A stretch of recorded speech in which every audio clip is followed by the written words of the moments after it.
Good morning or afternoon. My name is Aisha, and first and foremost, I want to say Happy Mother's Day to all the wonderful mothers out there. Um, I'm sorry I can't be with you guys in person.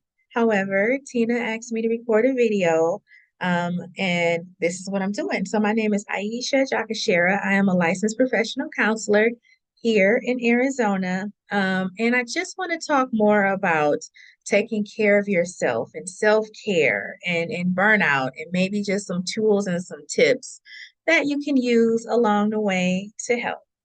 Um, First and foremost, I don't know if everybody knows what burnout looks like. I know Tina will have like some handouts or put together a little ebook for you guys so you can see that.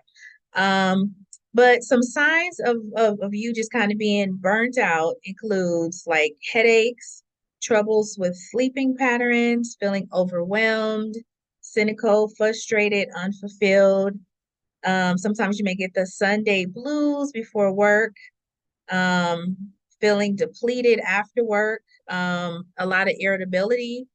Those are just some of the signs and symptoms, just some things to kind of be aware of or look out for. Something else that another handout that's so cool, I could show you guys.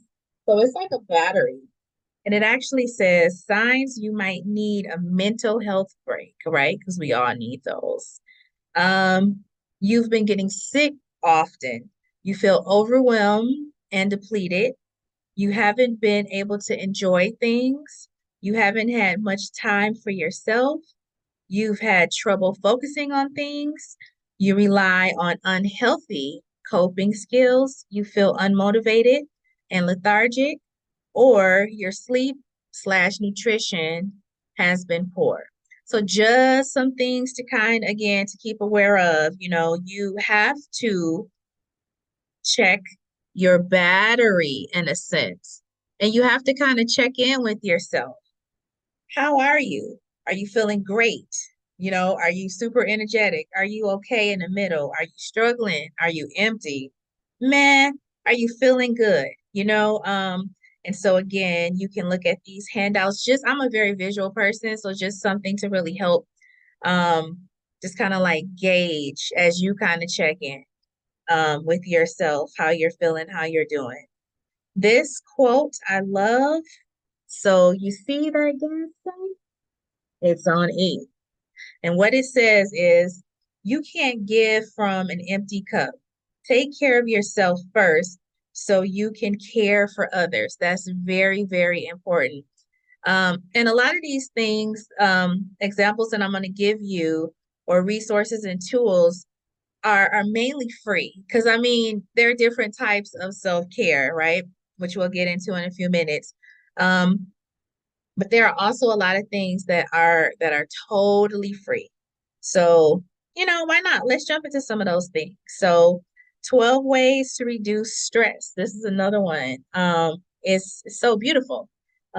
Journal your emotions, exercise regularly, keep a journal, set boundaries, get 7+ hours of sleep, take deep breaths, stretch when you feel tense, do some yoga, be gentle with yourself, listen to your favorite song, light some candles, clean your space.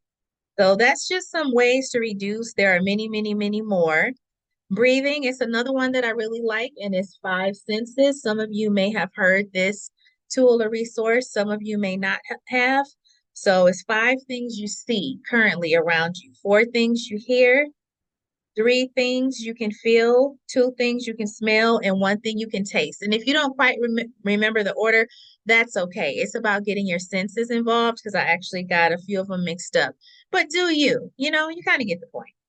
Um, what else do we have here in this wonderful resource?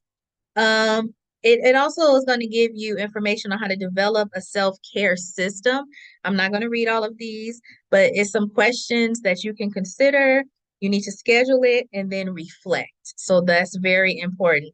And then there is a life balance self-care wheel this is so important because you want to make sure that you have a nice balance, right?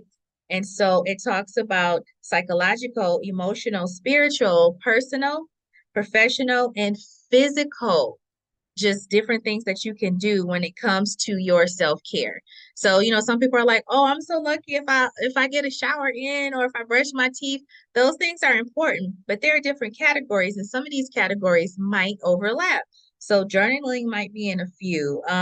Affirmations might be in a few, and so on and so forth. So it gives you several different examples, again, that you definitely can look at and start to incorporate. I've also added just like a resource sheet that has some apps on it that of course are free. And then of course they want you to get subscriptions, but like Headspace is one of my favorite ones where it teaches you about guided meditation. I also like YouTube. You can look up progressive muscle relaxation where you tense the muscles and release, and they'll walk you through how to do that. Calm. Um, to teach you how to breathe properly, and so on and so forth. And then the last one that I have on here, I believe, is like just kind of do some stretches before bed. Basic stretches can help you just to relax, kick in what they call the parasympathetic nervous system, where you just relax. So then that way you can really drift off and get some deep, good sleep and have that circadian rhythm like this. Okay, oh, so on and so forth. So again, my name is Aisha. I hope that these resources have been helpful for you. I will say at the end of the day, please have like also just healthy people you can talk to, both personal and professional, whether it's a therapist, a life coach, whomever, people that you could just run things by. Sometimes just talking it out, it's also wonderful, but make sure you take care of you. And again, happy Mother's Day.